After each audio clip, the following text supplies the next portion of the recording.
Welcome to another NEBA Spotlight. Today, I'm happy to present to you Mike. Mike, tell us about you. Tell us about your company. Greg, thank you immensely for having me. Everyone, my name's Mike, which is probably obvious from down in the left corner of my picture. I'm going to tell you guys a story today that relates directly to all of us. My career for 15 years was in the ad agency business, marketing firms, traditional, shooting commercials, events and promotions.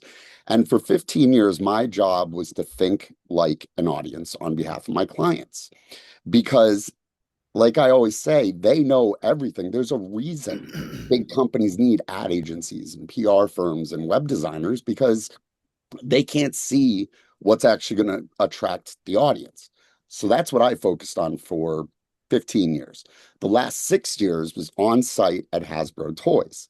So I'm working on all the boys brands with things like Transformers and Star Wars and all this stuff I grew up with. I loved it. I could easily relate to it, and I could easily relate to, the audience for it. Then Hasbro hired me, and my world changed completely. I was thrown into an above ground pool full of master's degrees, and they would eat their young to climb the corporate ladder. I couldn't find the ladder. All these people are classically trained in Procter and Gamble type of manufacturing, CPG manufacturing. I had no idea what that meant. Product management for 4 years, I was terrible at my job. I couldn't believe they didn't fire me because I did not understand anything inside the company, only what the outside world saw. So immediately I got that insular blindness of the outside world. And that's what happens to all of us. So 4 years in, and I'm on the games division now, which represents about a quarter of the business for Hasbro. And my job became the VP said, Mike, I got to be honest, you suck at making games, but you're good at talking about them.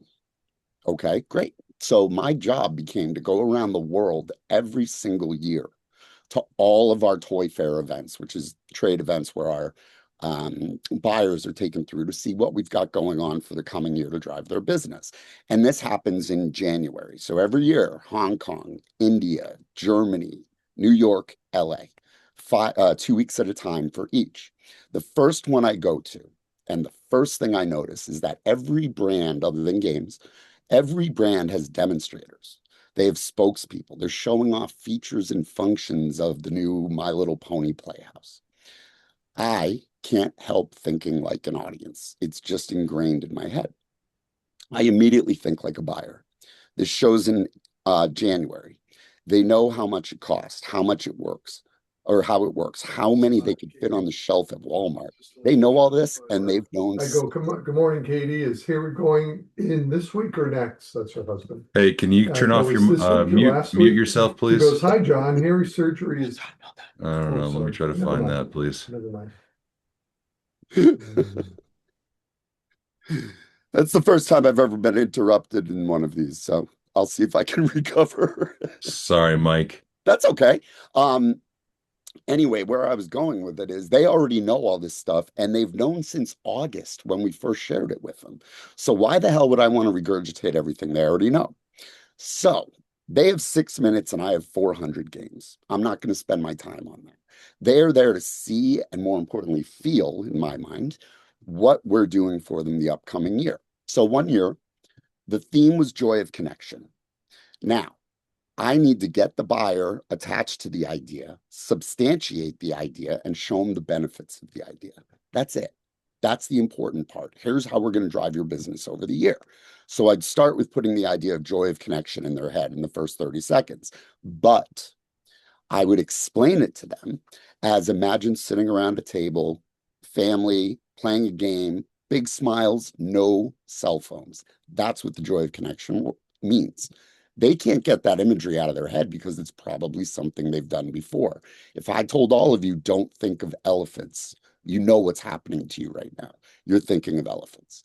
You can't get rid of an idea once it's in there. So I plant a physical representation of joy of connection, substantiated over our 5 categories of games. And the last 30 seconds, I explain the benefits to their business. Sales would go up 5% or more every time I did it. And it was simply because while the rest of the company and all the other brands were focused on features, functions, and services, I'm focused on what the audience needs to hear. I can see that 5% simply because I spent 15 years being an audience. So, what's important to all of us here, and the lesson that I took away, is that no matter how much value we think we're providing to our audience, if they don't see the value, if they don't hear or feel the value, you don't have the value you think you do. And that's reflective. All of us have to answer the question, what do you do every single day? And whether it's in person like this, or it's your website, or it's your LinkedIn profile, they're asking, what does this person do? It is imperative that we understand the next thing to say to them. That first 10 seconds means everything, because our only objective, if you want to turn a pitch into a conversation, you need to get your audience to say, tell me more. That's the first thing you need to do. And that forms a connection with them. It forms intrigue. They want to know more. So that allows you to continue this conversation, direct them in the right order for them about what you do. What is their motivation? Start there. So if I'm a PR firm, I don't want to say I'm a PR firm. I sound like every other PR firm. I want to say I make your news matter because I accomplish two things. One, you need to know more. I never said I'm PR firm. Two, I'm focusing on the motivation first. The solution is I'm a PR firm.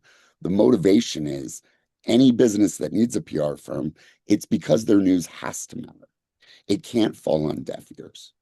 And that's the whole point of it, is to get them to say, what do you mean by that? Oh, okay, keep going. That sounds interesting.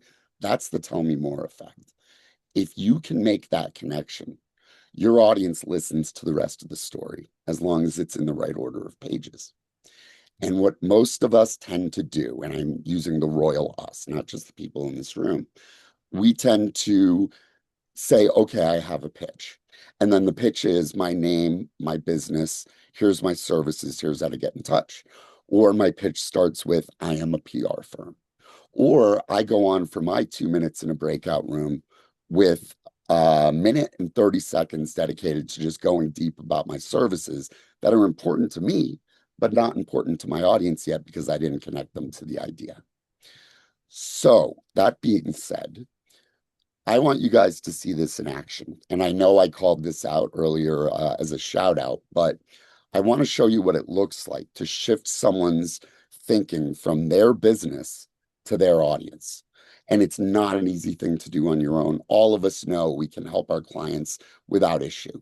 But when it comes down to helping ourselves, we simply know too much. So that audience perspective is very important. And on June 24th, I put the information in the chat, but I could put it in again. On June 24th at 11 a.m., I'm holding an event where you could come and pitch, you could come and watch, you could come just the sheer circus of it. But I get 1 minute, or they get 1 minute, and I get 3 minutes to rewrite it. And I'll show you the importance of starting with motivation, because that creates the true connection for you. So thank you for listening to me and my story and about my career. And I hope if you take away one thing, it's to stand out. You got to be first, best, or different. First and best, tough to come by. Different, every one of us can do. And that's the only thing I know how to do, is talk and stand out as different. So, and lastly, any of you who want to catch up, if it's been a while, if I haven't met you before, let's talk. I love talking to people. Thank you for the time, everyone. Greg, as always, thank you for the generosity. And everyone have a wonderful rest of your week. Thank you, Mike. Hey, what's the best way to reach out for people to reach out to you if they want to get in touch? The best way to reach out to me is to just look me up on LinkedIn and send me a direct message. Love it. Or I put my calendar link in the chat. If you want to talk, just click that and let's get it on the calendar.